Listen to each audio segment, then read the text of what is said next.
What's up, everybody? In a little tip and trick video here.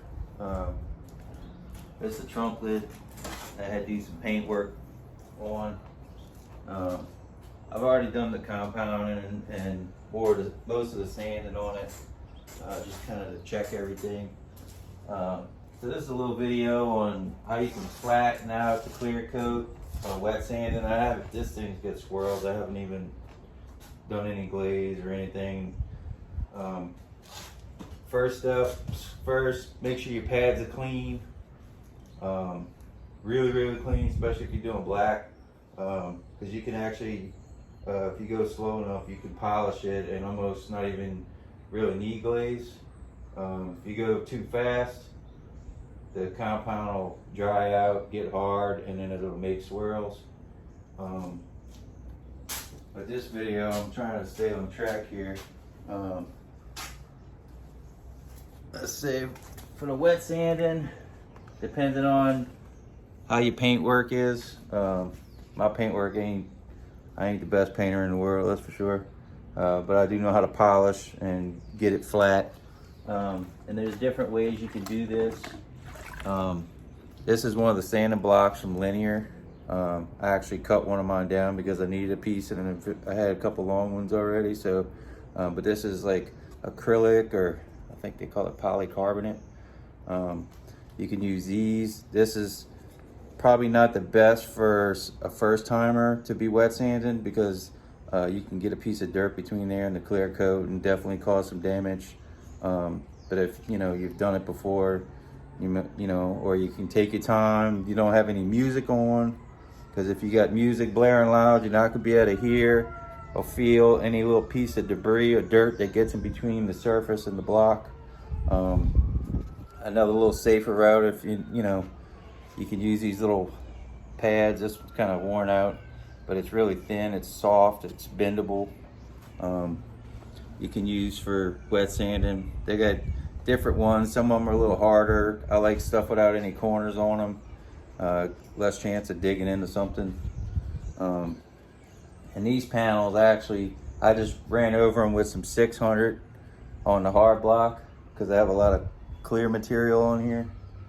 And then I came back after hitting it with 600, I checked everything, made sure it was all cut and sanded when I dried it off.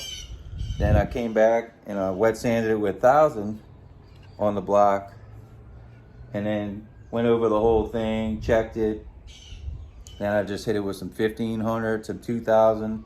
Then I got the little Trizac pad on a DA with 3000. I run over that, and then I go over it by hand with the 5000 I got.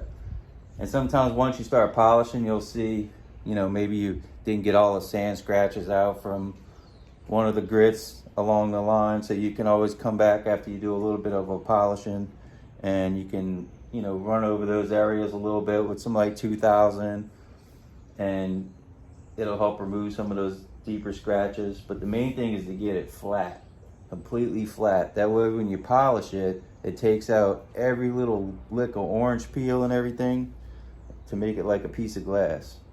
Another thing, if it's a fresh paint job, I wouldn't even recommend doing anything, not even wet sanded. I'll let it sit for, you can do some of it, certain areas, but it's good to let them sit for like 2 weeks, let it shrink up, then cut it and buff it. Because if not, sometimes a little orange peel will kind of like shrink up a little bit and it'll come back, and you don't want that. Another thing, you just got to take your time with this stuff. You can't rush it.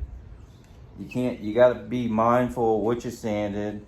Stay away from the edges, because it could cause you to burn through, and then you're gonna have a whole nother problem. But first things with the wet sanding, after you get everything wet sanded and your pads are super clean, I'll try to show you here. Let's see. So this is the setup I use. I use a 3M compounding pads with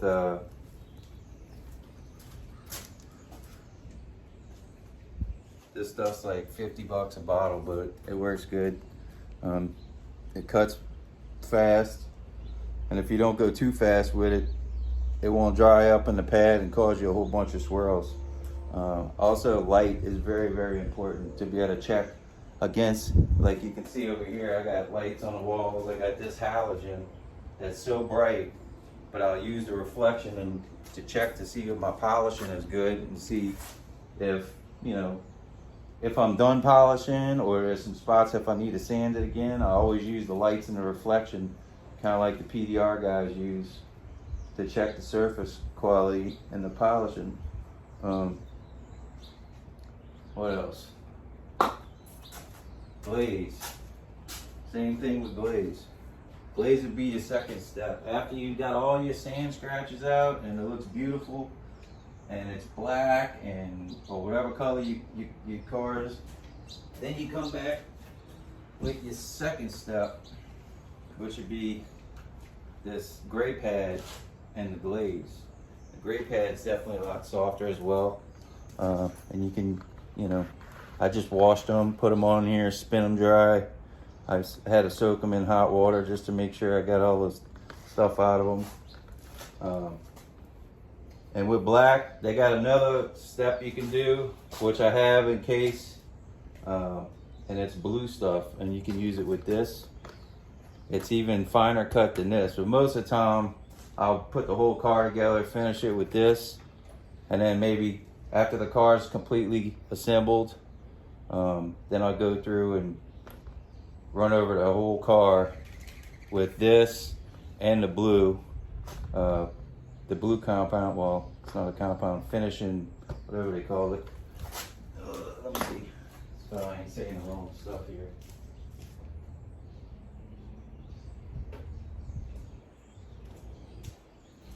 Ultra fine machine polish. So this is the blue stuff, you know. And you don't even have to put this on with the machine. You can put it on by hand, put it on in straight lines. Same thing when you're wiping these cars off. Always wipe them in straight lines. It'll help you, you know, from getting swirls, because that's a big problem people, you know, make. As they'll be wiping it in circles like this, put wax on too. You don't need to do it like that. You're gonna make swirls in it, you know. So, and this is how I do it. Somebody else might do it a different way, you know. Everybody does it a different way, I guess. At the end, as long as the results are what desired, you know, what you're looking to get for the finished product. There's many ways of doing it. All shops do it a lot differently, you know. So hopefully my way helps one of you guys out, or girls, and hopefully you learned something. And look, if y'all have any other questions about anything, feel free to shoot me a message. You know, I'd be happy to make a video on something that I don't have on my channel that could maybe help somebody else, or they got a question. Look, I'm here to help. I've had so many people over the years help me and get me to where I am, so I don't mind, you know, passing the ball and helping somebody else out. So don't forget, hit that like button if you like this video, if you think it was helpful. Hit that subscribe button. If you hit that little bell, it'll let you know next time I put one of these videos up, and give you something to watch for a little while if you find any of this entertaining or not, or helpful. All right, guys, peace out.